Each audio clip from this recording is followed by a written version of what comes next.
Hello, everybody, and welcome back to the Cold Hard Truth podcast. I'm Anish Gupta, and I'm here with Rob from Pro Sports Outlook. Rob, you want to say what's up? Hey, what's going on, guys? So, Rob, again, he actually reached out to us, wanted to do an episode with us, and that's awesome. We love having guests. Srigar's been doing a couple of guests for the last few weeks, so I decided to say, hey, let me take this one. So we got Rob here, huge Georgia fan, I know, and but we're not going to be talking that much about college. We're going to be talking about a quarterback that we discussed actually on the last episode, Aaron Rodgers, and we all know about the situation. During draft day, he came out and stated that he was angry with the Packers front office, and he basically eventually gave him an ultimatum, either him or the Packers GM. And it basically has just been escalating day by day, honestly. And he's really expressed interest in some teams. And today, me and Rob are going to go over our top 5 Aaron Rodgers landing spots. So, Rob, if you want to give a little bit of context about what you thought about the Aaron Rodgers situation, if there's any NFL bias you may have towards him, if you want to give your little spill on what you thought of, just honestly, it was kind of shocking to do it on draft day. So, why don't you give your little spill? Well, yeah, first of all, I just want to thank you for having me on. Yeah, Course. we reached out because Cold Hard Truth, you guys are always spitting facts, and that's what we try to do on Pro Sports Outlook. So seems like a great fit, and really looking forward to talking about Aaron Rodgers today. I know we're going to have you on our show Yep. coming up shortly as well. So looking forward to that.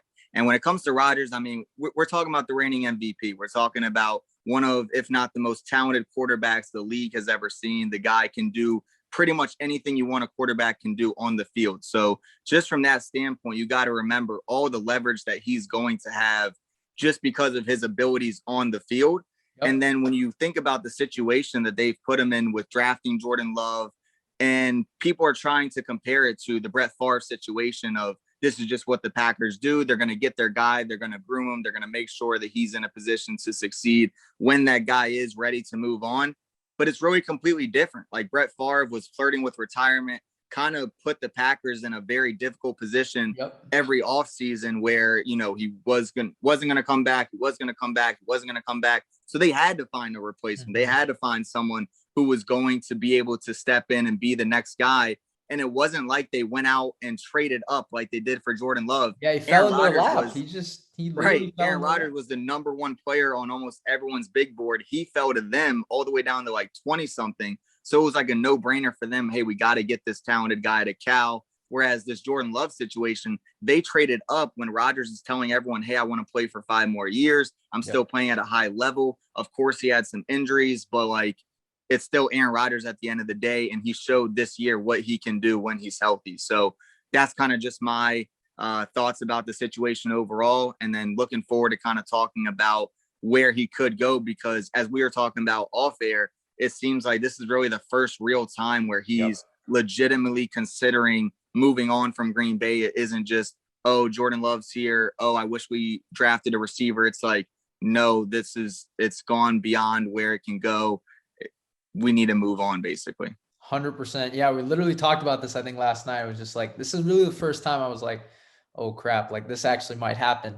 And I mean, I kind of gave my perspective on the previous episode, if you guys check that out. But what I said was, I think this all kind of started when Aaron Rodgers tore his or broke his collarbone the second time. And that was in 2017. That was the year Jordy was also out. Is And that the he basically, Vikings one?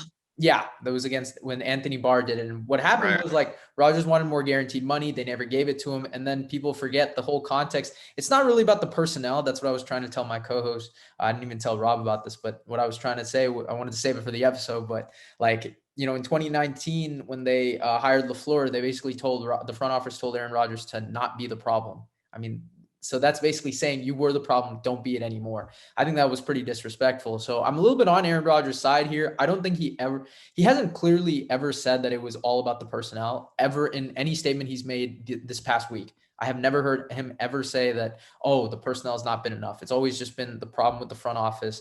And I think the whole thing about Jake Kumaro, Right. when even though he was praising him and then they basically, I think, It's released him. it's just, yeah, it's another factor that Yeah. adds up. Exactly. So, I mean, it's just a personal feud. It's not personnel, it's personal.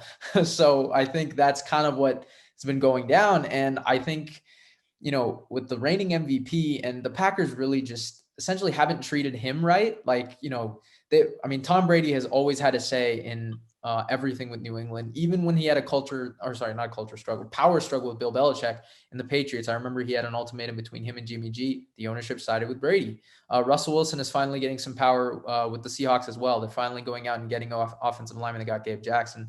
Russell Wilson is finally expressing his disinterest and his need for power with the organization. They're starting to give it to him. With Aaron Rodgers, it's always been this just he's wanted it and they've never given it to him. And all these contract extensions that they've offered, it's kind of just this pity contract because he wanted this guaranteed money before, didn't really give it to him. And he's like, all right, fine, I got to prove it again. And I kind of understood the Jordan Love trade up because, okay, you want him for that extra year, right? Because that way, even though they were still in the first round, he probably would have felt in him anyway. I get picking him in the first round a little bit. That would probably be the only reason why I could see that. But they've only drafted one offensive player in the last 9 years in the first round, and that was the guy. So, I can obviously say Aaron Rodgers, anger towards that, but I mean, this situation's honestly starting to get out of control because if you come back to the locker room, what are the players going to think like that? I think that's something that definitely, should be taken into consideration. Now, Aaron Rodgers hasn't bashed anyone like Le'Veon Bell did when he held out. So at least there's that. There's nothing there that we have to worry about, but just him in the front office, him and the coaching staff, that's definitely going to be something to consider. So if you're cool with the Rob, we could jump right into our top fives. If you want me to go first, I can go ahead. And number 5, I have the New York Giants. And I think the New York Giants as a landing spot would be really, really interesting because one, there have been some talks, like Aaron Rodgers did say Giants could be on his list. And then also Dave Gettleman has been asked, does he want to pursue it? He initially said no, but I mean, it's Aaron Rodgers. Like you can't say no for too long. So I think the Giants definitely have that core, right, of Darius Slayton, Sterling Shepard, Kadarius Toney, Kenny Golladay now. Obviously, Saquon Barkley, they picked up his 5th year. The offensive line does have some questions for sure. I mean, they couldn't protect Daniel Jones, and I don't know how it's going to work with Nate Solder, Andrew Thomas, who's going to play that left tackle, who's going to be that right tackle. Will Hernandez, is he still going to start? So there's a lot of questions with the offensive line. But that defense is very stellar. I love the secondary, right? I think they've got maybe 5, 6 guys that are just really capable of playing at a high starter level. I mean, there's Xavier McKinney, Jabril Peppers, Logan Ryan, Adoree Jackson, James Bradbury played an all-pro level last year. Obviously, the linebackers, Blake Martinez, and then they got Azeez Ojulari. I know you're a Georgia guy, so I'm sure you're happy about that. But again, I love the pieces that they have, and I think Aaron Rodgers to the Giants, that could be really, really interesting. So that's my number 5. If you want to give your thoughts, go ahead. Yeah, man. I mean, you clearly know your shit going off on the secondary. I think it's one of, if not the best secondaries in the league. Obviously, it doesn't really help much for Rodgers at the quarterback position. But when you look at their overall roster, it's one of the most talented teams in the league. If they had a premier quarterback, you trade Daniel Jones for Rodgers, maybe not like straight up, but like in the lineup, you trade Jones for Rodgers. Team's one of the best teams in the league. Oh yeah, 100%. I mean, I think the package would be really interesting. I saw actually a couple online. There was like 3 firsts and Sterling Shepard. You might have to include Daniel Jones in that package if you really want to get it off, because I don't think they would be able to support Daniel Jones and Aaron Rodgers, because that 5th year will be coming up next year. And then the 5th years now are ranging between 14 and 23 mil. So that's a lot to put on. And I don't know if they're going to do that with Daniel Jones. So he's a guy that could be part of those trade talks. But I think Has there ever been a 3-way trade in the NFL? I don't think so. Not in the last, because trades started in the 80s. I haven't heard of one since 2000. I don't know. Right. I can't think of one either, but that would be interesting because obviously the Packers won't want Daniel Jones since they already have their young quarterback. But if some team like the Broncos or someone was interested in Daniel Jones, maybe Houston, little 3-way trade action, that would be interesting. That'd be, because the thing is, another thing with Aaron Rodgers is just like, we don't know the package. We've never seen a reigning MVP want out like this ever. I mean, this was the same when we reacted to Deshaun Watson. What is the package? Because we've never had a 25, 26-year-old quarterback in the heart of his prime want out of a team who is perfectly extended and already taken care of. Never before has this ever happened. So when Deshaun Watson had, his whole dispute with the Texans, we were like, what is the trade package? Like, we genuinely don't, is it, 3 firsts? Is it 4? I mean, Aaron Rodgers, reigning MVP, like he's guaranteed, success. This isn't one, like Trevor Lawrence who could, somehow bust, or, a Zach Wilson or something. This is a guaranteed prodigy, like a guaranteed, great quarterback. So the package is also really, really weird to put, because if Khalil Mack can go for 2 firsts, right? I mean, where does it stop? Like a quarterback is definitely more valuable than a defensive end. So the question of a trade package is also to be considered when making this list. So if you want to give your number 5, I think, that's enough Giants talk. I mean, definitely they would win the NFC East. I think we could agree if Aaron Rodgers were to go to New York. I don't know if they would be a Super Bowl team, but I really liked how the Giants played in some big games. I love Joe Judge. I was a big fan of him, a little bit after it started. I was questioning it at first, but then after the first few weeks, I really liked Joe Judge and the culture that he's building. So I think they would win the NFC East and probably make a deep run in the playoffs. I don't know if they would get over the NFC Championship, but I would definitely put them in my top 3 to 4 teams in the NFC. Yeah, Joe Judge, I think, is a great coach. And you were talking about reigning MVP. We've never seen one be traded in the offseason. One of the things we actually do at Pro Sports Outlook is provide interesting facts every day. And one of the facts I think we just published yesterday was talking about how there's never been a reigning MVP to move teams over that next offseason. So this would be unprecedented territory for that reason, for the reason you stated of a quarterback in their prime being traded. Obviously, the fact that he's 37 years old is going to limit the amount of trade capital that a team is going to be willing to give up for a guy like Aaron Rodgers. So we've seen reports that are saying it's starting at 2 firsts and a second. Like you said, the Khalil Mack trade is probably the most value we've seen in a recent trade. Jay Cutler going back a decade or two, that's something that might be compared to Drew Brees when he was traded to the Saints.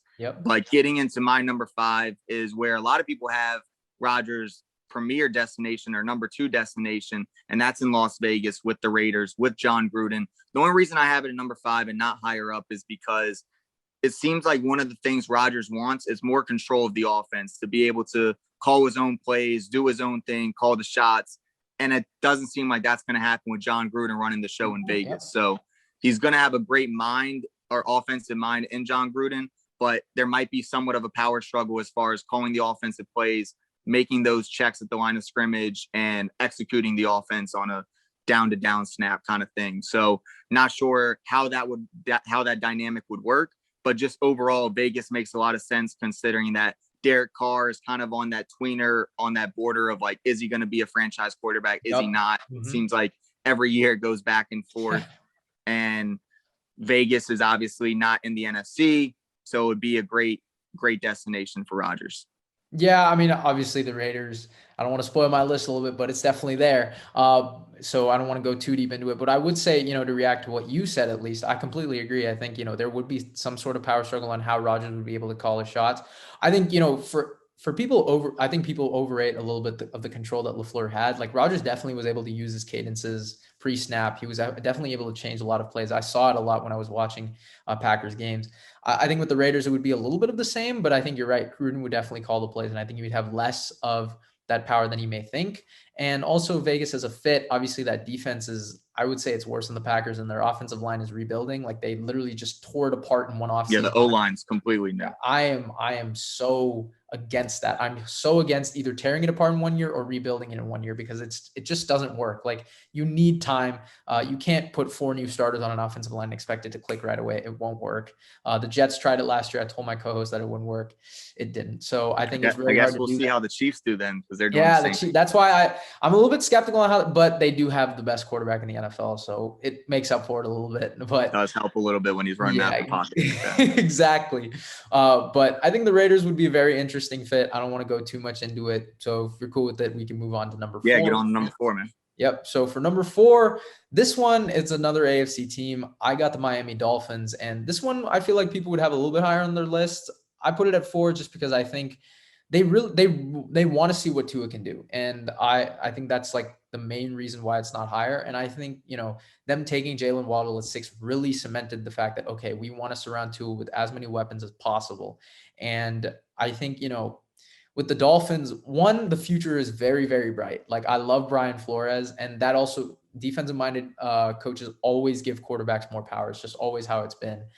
So Rodgers wouldn't have that issue down there in South Beach. And the weapons are pretty good. I like Devontae Parker. That is a guy that could really elevate his game with a guy like Aaron Rodgers. I would be stoked. I've loved Devontae Parker's game ever since he came out of college. And I think he's never really gotten that full-blown chance. He finally got it in 2019. Let's see what he can do this year. But I love Will Fuller. Also, Rodgers wanted Will Fuller, didn't happen, so he would finally get him. And then again, Jalen Waddle could play slot, could play outside. That gives you a lot of leverage with Fuller and Waddle. That defense is absolutely stellar. I love it, led by Xavier Howard. I love Jerome Baker. I think this team would be very, very solid. They also got Jalen Phillips in the first round this year. I think Miami's already been on the upward trend. I had them. I don't think I told you this, but I had them as one of my teams that would take a big jump last year. That was one of my quote unquote Great pick. best takes, because I think it was just the culture change that Flores brought and how they finished 2019. So I think they're only going to go upward. And that loss to Buffalo definitely was, it was a stinger. That's something that they're definitely putting on their calendars, or they're definitely putting on their wall in the locker room and saying, hey, we're not going to lose by 30 points in a must-win game for the postseason. That's not going to happen again. And I think it was a good learning curve, and Aaron Rodgers, with his experience, could take this team a lot farther than people think. So that would be my thing for the Dolphins. Again, Tua would be the only thing, a little bit of a question. I think he would definitely be in that trade package because he showed some flashes in his rookie year. I don't know your take on Tua. I still believe he can be a good quarterback. We just haven't seen enough. He's 6-3 as a starter. He definitely had his bad games, but he also had his moments against Arizona. I really liked how he played against Kyler Murray. But yeah, that's probably my take on the Miami Dolphins. Yeah, I'm a big Tua believer. I think Tua is destined to be a superstar. Just the fact that first time we seen him on the national stage was coming in at halftime, beating Georgia. As a Georgia fan, that crushed me at the time, but we witnessed greatness that day. And ever since then, he's been a top tier player. Obviously, he had the hip surgery. People are very quick to, jump to reactions. They saw a somewhat disappointing rookie season, but the guy was coming off of what used to be a career ending hip surgery. So you got to give him time. He had to learn the playbook. He wasn't even penciled in as a starter to start the year. It was a shortened off season. This is a completely different deal this year. He's going to have a whole season to learn the playbook. He's got much better weapons. They improved the hell out of their receiving corps with Will Fuller, with Jalen Waddle. And that Waddle draft pick, they could have gone a lot of different directions. They could have got the tackle. They could have gotten a lot of different players. They went with Waddle, which I think shows their belief in Tua, which is why I don't have the Dolphins on my list. I think they're all in on Tua.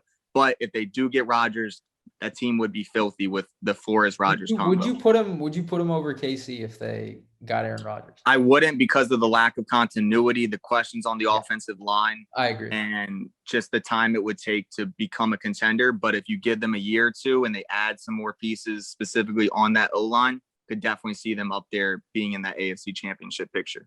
Gotcha. Yep, I agree with that. I think I wouldn't put him over Casey, but could they make a run? Hey, you never know. I think they would definitely be in my Super Bowl bubble, to say. For sure. Title contender, no doubt. And so I guess that goes on to my number 4.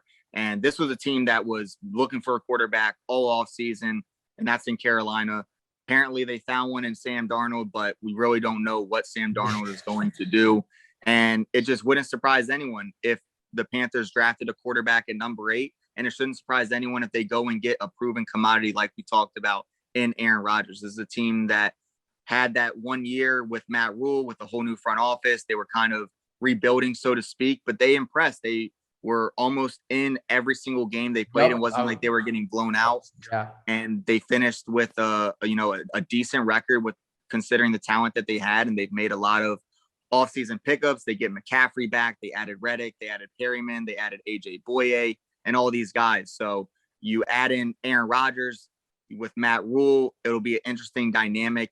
And Carolina is just a team that doesn't seem like they have a solidified quarterback. They even said themselves in the press conference, whether it was for Darnold or whether it was soon after, not with Darnold on the same press conference, but they were like, yeah, don't rule out it. We haven't ruled out a quarterback. This doesn't rule us out of a quarterback at all. We could still go in that direction. So it just makes sense as why they would want Rodgers, and they could even keep Darnold as kind of like a backup development kind of guy if he was willing to obviously play on a lesser expensive contract. I love that reasoning for the Panthers. I thought that was really well said, because I think for Carolina, they're one of my sleeper teams coming into this year, because I love what Matt Rule is building over there. I think David Tepper finally did something right in Matt Rule. But I think the Panthers are doing Went all out for him too. Yes, yeah, they went out for him. Like when we reacted to it, I mean, there was a lot of money that they gave him, but I think they're building something special. Like you mentioned, all the pickups that they have, and Sam Darnold again. I was never the biggest fan of Sam Darnold. I don't know how a guy with 22 turnovers his senior year is called the most pro-ready quarterback. I still don't get that, but that 2018 analysis. But Sam Darnold, he hasn't really done anything relevant in the NFL yet. He just hasn't had the chance. Right. And I think, in Carolina, at least they're showing some faith in him by picking up his 5th year, and they're definitely building around with him, to an extent. I believe they got Terrence Marshall in the 2nd round. So they've got, DJ Moore, Robbie Anderson, and T. Marsh. So now you can put Anderson in the slot because he's not as big. So there's not a lot of combination. And then if you add Aaron Rodgers to that mix, to that offense, that would be absolutely lethal. I mean, you have Rodgers, McCaffrey. That might be the best backfield of all time. Oh yeah, that's like scary good, because I still think Christian McCaffrey is the best running back in football. So I think that's scary good. Derrick Henry might have something to say about that, but he's definitely up there. Sorry, who'd you say? Derrick Henry might have something to say about Derrick. I'm a fan of both. Like I said Derrick Henry would break out after, I don't know if you remember when he had that 99-yard touchdown against Jacksonville, and he finished that year with, it was like in 2018. Incredible run, yeah. Yeah. And then I was like, you know what? This guy's going to be an absolute beast. But I love both. But I think Christian McCaffrey, just as a passer too, like as a pass catcher, is just like, dude, I mean, he is like all around versatility. Yeah, exactly. Like I have never seen anything like that from, at least in my time. I mean, like I've heard of, Marshall Faulk and all the guys that have done it before, but Christian McCaffrey, at least in my time, what I've seen, just he's a special cat. But I think the Panthers would be really, really interesting. I already have them as a team that would really improve next year. And like you said, I believe they had 9 of their 11 losses were 1 score. So like they were very, very in every game, and especially the Chiefs game. I don't know if you watched that one. That was the one that stood out to me. With Teddy Bridgewater like diving for the first down. On the 4th and 14. That game really stood out to me. So I think the Panthers would be really lethal with Aaron Rodgers. So I love the fit. I think that's a great number 4. And I think we can move on to number 3 if you're cool with it. So my number 3 is going to be the Washington football team. Now, this is definitely one of those teams that needs a guy, because obviously Alex Smith retired, and he was doing well. I mean, he went 5-1 as a starter, but obviously he's not there anymore. And they made the playoffs. We all know how they did it, riding kind of that front 7 with Chase Young, who honestly came around that end of the year. He's only going to get better. And, they've got Deron Payne, Jonathan Allen, Holcomb, all these guys on that front 7. They're loaded there. But, on offense, I mean, we saw one game of Taylor Heineke, who actually put up the best fight against Tom Brady in his run, which was pretty funny. But they are in desperate need of that, franchise signal caller. And, they haven't really had that. Like Kirk Cousins wasn't really that guy.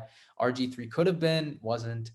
They haven't had that since maybe Doug Williams. So I think, the whole question of them is who's going to be that guy. And I think if they trade for Aaron Rodgers back half of his prime, 37, he can give you 3 years. And Washington with that young front 7, I love their secondary led by, I think Kendall Fuller is going to be, I think he's going to have a bounce back year. And I think that offensive line definitely needs some work, but they did address it a little bit in the draft. And I think Terry McLaurin with Aaron Rodgers would be really special. This would be, the best quarterback he's had in his professional career. So I think Washington would definitely rule over the NFC East. I know it's another NFC East team that I'm mentioning, but obviously whichever NFC East team gets Aaron Rodgers would win it.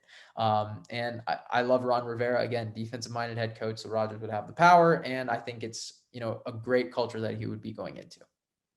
Yeah, I think 2 great minds think alike. My number 3 is also Washington. Yep. Obviously, Ron Rivera is probably someone Rodgers respects. It would be a defensive-minded coach, so it would kind of be Rodgers runs the offense, Rivera runs the defense. And you were mentioning the secondary. Kendall Fuller is obviously a beast. They paid Landon Collins all that money to be the enforcer in the secondary. And don't sleep on Jimmy Moreland, that slot corner. Mm-hmm. He's going to be a really good player coming up. And then just on the offensive side of the ball, they added Curtis Samuel, they added Adam Humphries, and then Terry McLaurin just seems like that guy that's really good, kind of on the borderline Pro Bowl. You add Aaron Rodgers in there, boom, that's an all-pro player right there. First year, going to put up 1,400, 12 touchdown kind of season. And then it just makes all of their other problems kind of be minimized. And you mentioned their offensive line. I actually think they have one of the best offensive lines that we've gone over so far. I mean, they brought back Brandon Scherf. They have a high-quality center. think they drafted Morgan Moses pretty high not too long ago, and he's a quality player. And they just drafted Sam Cosmi as well in the second round. So they should have a solid O-line in front of Rodgers to be able to protect him, keep him healthy, quality weapons to distribute the ball. Logan Thomas, the 6'6" guy, tall tight end who. Right, and we saw what Rodgers did with Robert Tonyan. No one even heard of that guy a year ago. Exactly. Boom, he should have been the Pro Bowl tight end. Oh, yeah. I mean, who knows what he can do with Logan Thomas, who's really very raw at the position, obviously a quarterback in college, and now really learning the nuances of the tight end position. But that's our number 3, Washington. That's perfect. See, great minds think alike. I totally agree. For number 2, Rob kind of already spoiled a little bit, but I'm going to continue off where he said. But the Raiders, why I had them at number 2 was, I think, again, just them being in the AFC and them, like you said, the whole Derek Carr narrative, I think, is very strong. Because, again, like you said, every year it's just been back and forth with the Raiders fans. I've heard it both sides. It's a two-sided coin. Like, half of them say, oh, he's our guy, and half of them are saying, he just can't win us anything. And like, here's the thing, Derek Carr, I think, is very talented. You can throw him in your top 15. I think he's average, solid. I think solid is the perfect word to put him behind. And the thing is, he is actually the second losingest quarterback in NFL history behind his own brother, which is pretty funny. But I mean, he's just not, in my opinion, he's just not going to lift you up over the top. There are those quarterbacks that I just don't think will lift you up. Like, Kirk Cousins, Matt Ryan, Derek Carr. I think those 3 they can't lift you up to where you want your team to go. And that's why the Raiders have just been stuck in the 7-9, mediocrity, hot starts, and then they just finish it off because, in bigger games, Derek Carr just tends to kind of get outplayed. But with Aaron Rodgers, I don't think that would be the case. I think if he comes to, LV, the fans would really ride behind his back. They would really embrace him. And, in an AFC West that's already loaded with Justin Herbert and Patrick Mahomes, I think Aaron Rodgers would add a lot of fuel to that fire. And I think in the Raiders system, he can definitely make a guy like Henry Ruggs really, really good. I think Henry Ruggs is a more talented MVS. I think that's, interesting way to say it, because I don't like comparing anyone to Tyreek Hill, because Tyreek Hill is Tyreek Hill. But I think Henry Ruggs is very fast. He's quick. Obviously you saw his 40-yard dash. So I think Aaron Rodgers could definitely turn a guy like him around. There's still some, and Darren Waller, I didn't even mention him, but imagine, he's been doing this with Derek Carr, who's, not bad, but Aaron Rodgers would make this dude, he'd make him so special. Like Darren Waller's already great, but I think he could throw himself in that Travis Kelce, George Kittle tier with Aaron Rodgers. And I think the Raiders defense, they've been trying. They've been adding pieces, but, let's see how it works. But that's why, I had to put him at 2, because though the fit, of that whole franchise quarterback needy franchise is there, just isn't better than number 1 on my list. But I think the Raiders would definitely do something with Aaron Rodgers, and it would make that AFC West a lot more interesting. Yeah, and I didn't even touch on this earlier, but it just seems like a move that Mike Mayock would be willing to do. Let's make this splash. John Gruden made the splash early in his tenure the year before Mayock got there, I believe, with the Khalil Mack trade. And then this would be their big trade, we got Aaron Rodgers, make headlines in Vegas. Let's get this thing going. Really the first year where I don't even think they hosted a single game with fans last year. Yeah, it was 0 fans. So this would be their first year, selling tickets, trying to have people come to the stadium. What better way to come to the stadium than the reigning MVP? Box office. Yep, agreed.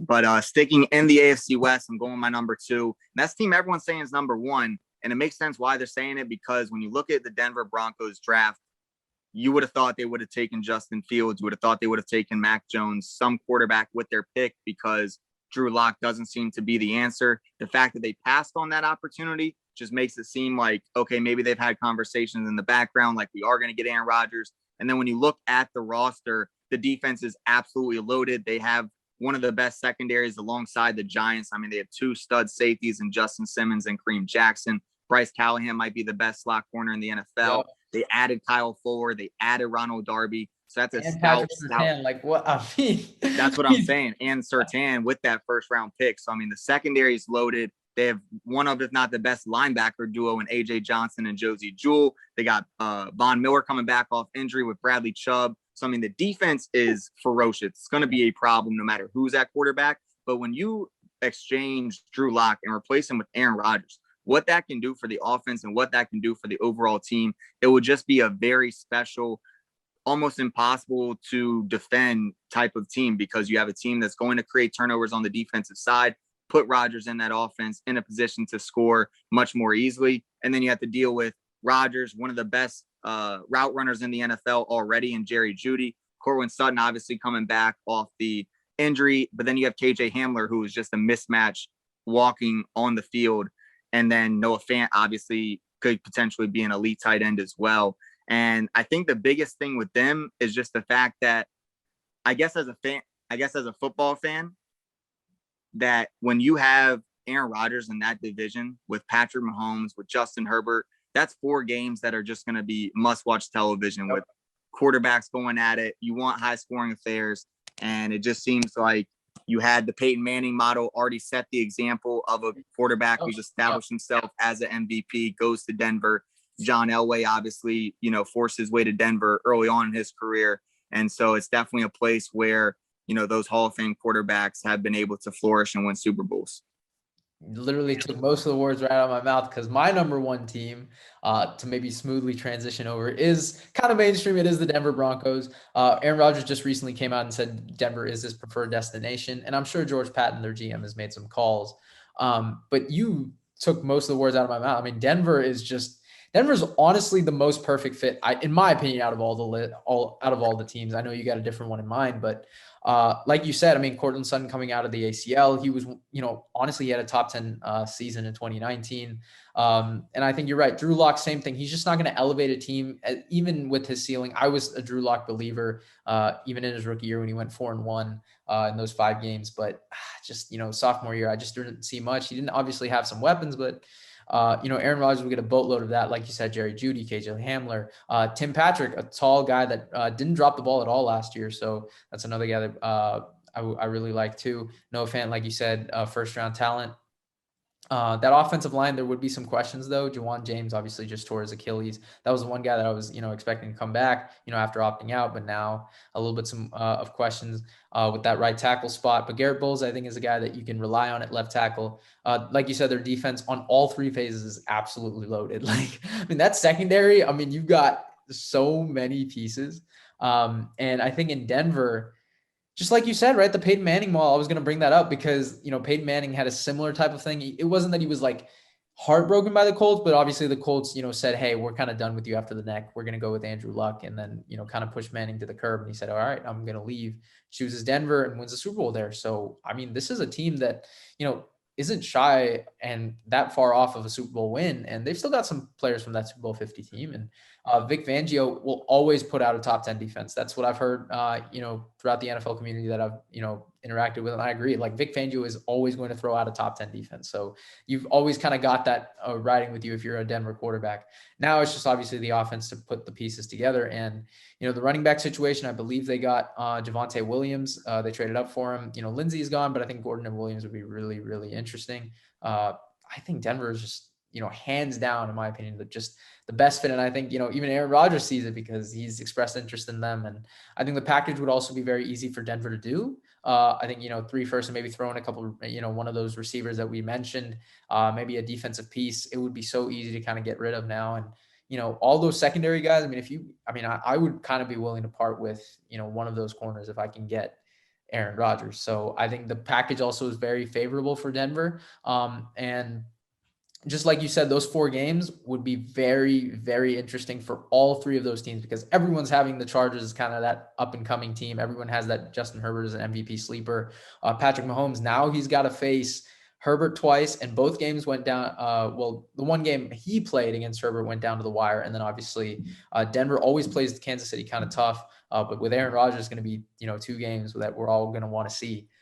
So yeah, I think that's kind of my rundown. I would put Denver at number 1, but you also gave reasons for why you had it at number 2. So I think we both agree that Denver is a very optimal position for him to go. Yeah, I think Denver would be a great fit. As a football fan, that's probably where I'd want to see him go just because those 2 games against Mahomes, 2 games against Herbert will just be very exciting to see, especially with divisions on the line, maybe later in the season. Yep. But the reason I don't have them at number 1, and this is kind of a dark horse, but it just makes a lot of sense for me. And that's in New Orleans, because as great as Jerry Jeudy is, he's no Michael Thomas. Okay. As great as Melvin Gordon is, he's no Alvin Kamara. And as great as Vic Fangio is, he's no Sean Payton. So Saints have upgrades in all three major facets that are going to actually surround Aaron Rodgers on the football field. Like, obviously the defense is going to be a little better in Denver, but the Saints also are coming off a top 5 defensive season, and they really only got rid of Janoris Jenkins. So they found a way to get all these people back. I think the reason why people aren't projecting them to be the number one destination or a top tier guy is obviously the cap situation that's going on in New Orleans. But we've seen them figure out a way to manipulate the cap time and time again. They've pretty much been doing it for 3-4 years now.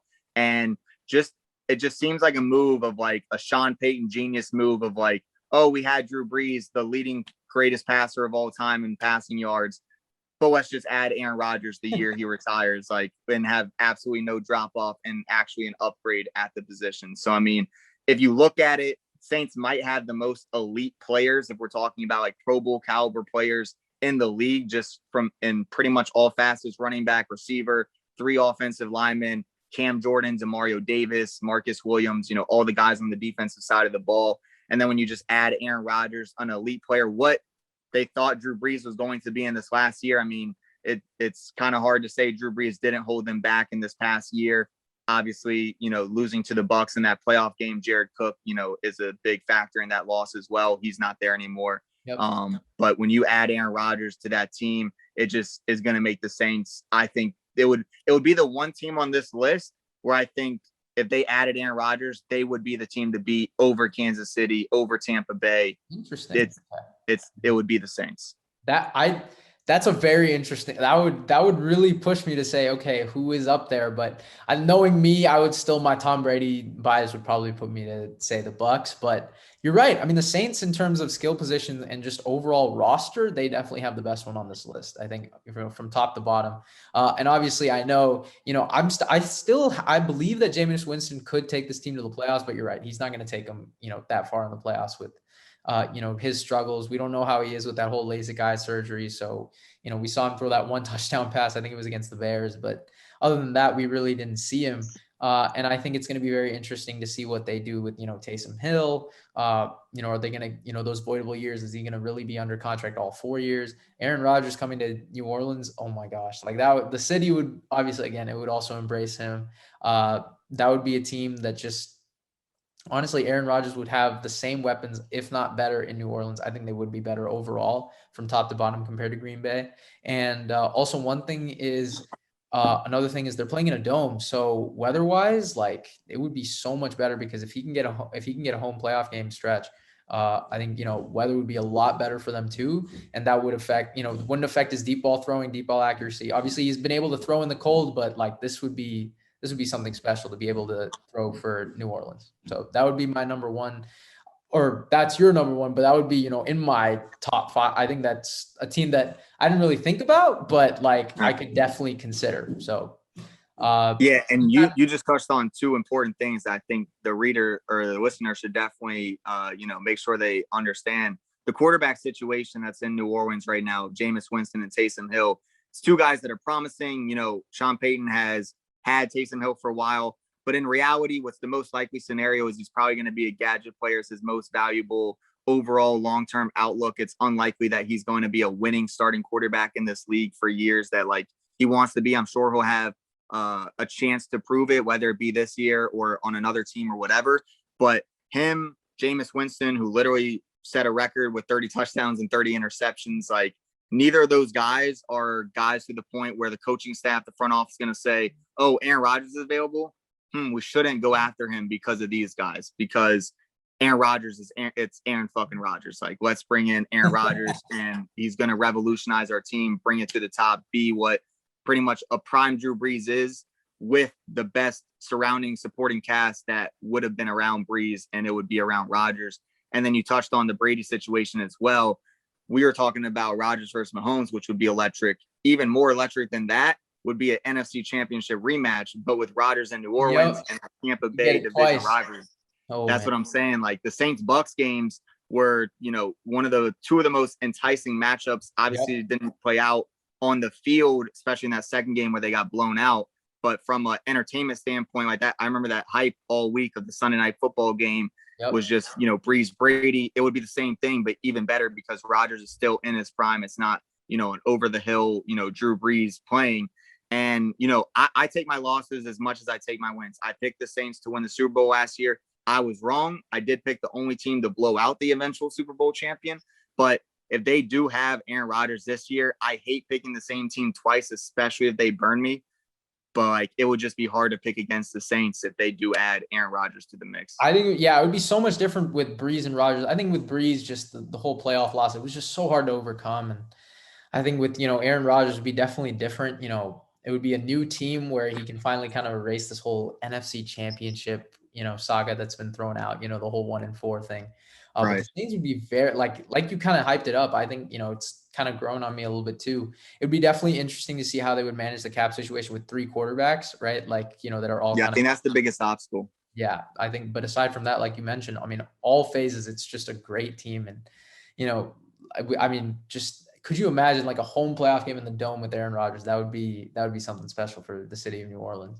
I think that would be really crazy. And I mean, Rodgers Brady at the Dome with Rodgers instead of Breeze, that would be so much harder to pick than, because I picked the Bucks over the Packers in the NFC Championship because I just thought, I just can't pick against Brady in the playoffs, but that would probably be the toughest game for me to pick against Brady. I haven't picked against Brady ever in the playoffs ever since the 2016 season, so I've never picked against him, but that would be probably the first time I'd really consider it. So, but to kind of wrap it up, at least for our channel, Rob, thank you so much for hopping on. I think this was, we got great perspective on just where Aaron Rodgers could go. Hopefully the viewers loved it as well. I mean, just this is a guy that, when we were thrown out with Deshaun Watson wanting to leave, now we're getting another guy that, of his caliber. Like, these are 2 top 5 quarterbacks that have expressed, disinterest in their teams and at least wanting out. So they've thrown out the speculation to us NFL fans, giving us some off-season, quote unquote juice, because, obviously when the NFL season's over, a lot of us fans are just anxious for the season. So this has definitely been a great off season so far. And I think Aaron Rodgers just added a lot of fuel to the fire. If I were to ask you right now, like, gun held to your head, do you think Rodgers gets traded this offseason? I think he does. To me, you can't have Deshaun Watson rumors, Russell Wilson rumors, and Aaron Rodgers rumors all in the same offseason and none of them get moved. Like, something has to give, or just in the future, it's just going to be another situation where people are going to be like, oh, it's probably clickbait. It's probably just reports and rumors. And like, am I actually going to think this is going to be real? Like, someone's got to move. And it does seem like Rodgers is the most realistic target just because of all the things going on with Watson and then Wilson deciding to stay with Seattle. Yeah, I think this is the first time I'm really going to say, okay, you know what? I think Aaron Rodgers really won't be a Packer fall of 2021. So only time will tell. But again, thank you so much for Rob joining Pro Sports Outlook PSO. Please go check it out. I will leave all their links in the description, both in the Spotify description, podcast description, wherever you're watching this from, or in YouTube.